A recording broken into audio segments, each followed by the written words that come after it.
Line లో ఉండే ఏదో మ్యాచ్ స్టార్ట్ అయినట్టుంది. ఈసారి మా బెంగళూరు కప్పుకుంటుంటే ఉందిరా. ఓరు గొప్ప బెంగళూరు ఈసారి మా రోషన్ గట్టిగా వేస్తాడా? ధోని లేకని మాకెందుకు ఇన్ని బాధలే? ఒక గొప్ప ధోనిలే మా పోలీ కూడా కాడేట్టే. ఏది మీ కోహ్లీ హెలికాప్టర్ షాట్ కొట్టి మా ఊళ్ళో కవర్ వాడగలే. ఓరు మా రోహిత్ శర్మ ఫుల్ షాట్లు కొట్టగలరా? 49 అవుట్ అయిపోరు మీరు మాట్లాడుతురేట. ఐపీఎల్ మా కోహ్లీ వేసినాను అది మిస్ పెట్టరా. ఓరు మా ఆయన కప్పులే లేరు మీ ఆర్సీబీ దగ్గర. ఓరు నీవు అంబాయిని కప్పులాయే మర్యాదగా మాట్లాడరే. ఏట్రా లెగిస్తాను బ్యాన్ అయిపోయిన టీం గురించి మాకెందుకే? మా టీమే బ్యాన్ అయిపోయింది అంటారా? ఈ సాలా కప్పు కూడా నమ్దే. సింగిల్ కప్పు నా కొడక. నా టీం అంటారు నా కొడక. మా ఊర్లోనే కాదు ఏ ఊర్లో అయినా సరే ఈ 3 టీం ఫ్యాన్స్ ఇలాగే కొట్టుకుంటారు. ఒరే చెట్టు మీద ఏం చేస్తున్నావురా? కొబ్బరి బొండలు తీర్థమని చెట్టు ఎక్కినన్నా. చెట్టు ఎక్కిన కానీ మా సన్ రైజ్ వాళ్ళు గొప్ప 6 కూడా ఎత్తాను రా. సరే కానీ దిగరా బాబు. ఇన్నింగ్స్ అయినంత వరకు దిగినాయి. ఇలాంటి వాళ్ళు కూడా ఉంటారు కదండి. రే సూర్య ఎక్కడేం చేస్తున్నావురా?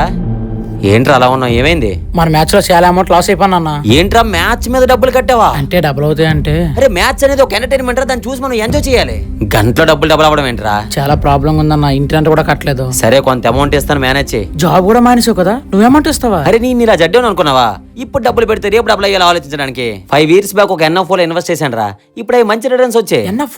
ఎన్ఎఫ్ఓ అంటే న్యూ ఫండ్ ఆఫర్ రా. For example Canara HSBC life కొత్తగా బిఎస్సి ఎన్ఎన్సర్ 500 వాల్యూ 50 ఇండెక్స్ ఫండ్స్ అయితే లాంచ్ చేసింది. దీంట్లో ఇన్వెస్ట్ చేసుకుంటే సేఫ్ అండ్ సెక్యూర్ కూడా. అసలు ఎన్ఎఫ్ఓ ఎలా వర్క్ అవుద్దన్నా? ప్రతి మనిషి నెలకి ఎంతో కొంత సంపాదిస్తాడు కదా, అందులో కొంత అమౌంట్ ని కెనరా బ్యాంక్ తరపున ఇన్వెస్ట్ చేస్తాము. వాళ్ళు ఏం చేస్తారంటే ద బెస్ట్ 50+ కంపెనీస్ లో దాన్ని ఇన్వెస్ట్ చేసి మన అమౌంట్ ని డబుల్ చేస్తారు. ఇది ఈ రోజు పెడితే రేపు జరగదు, కొంత టైం పడుతుంది. వీళ్ళు లాస్ట్ 5 years లో 30.5% రిటర్న్స్ తీసుకొచ్చి ఇంకా ఎన్నో ట్యాక్స్ బెనిఫిట్స్ కూడా ఉన్నాయరా. ఈవెన్ ఎన్ఆర్ఐలు కూడా ఇన్వెస్ట్ చేసుకోవచ్చు. మీరు కూడా ఇన్వెస్ట్ చేసుకోవాలనుకుంటే ఎన్ఎఫ్ఓ అనేది చాలా బెటర్ అండి. నా బయోలో లింక్ ఉంది, మీకు గానీ యూజ్ అయితే తప్పకుండా వాడుకోండి. మీకు దీని గురించి ఎలాంటి డౌట్ ఉన్నా సరే గూగుల్ లో చెక్ చేసుకోండి, 100% ట్రస్టెడ్ అయినా వస్తుంది. దీని గురించి ఇంకా ఫుల్ గా తెలుసుకుని ఎన్ఎఫ్ఓ ఆపర్చునిటీని తప్పకుండా యూజ్ చేసుకోండి. ఈ ఏప్రిల్ 15 లాస్ట్ డేట్ అస్సలు మిస్ అవ్వకండి.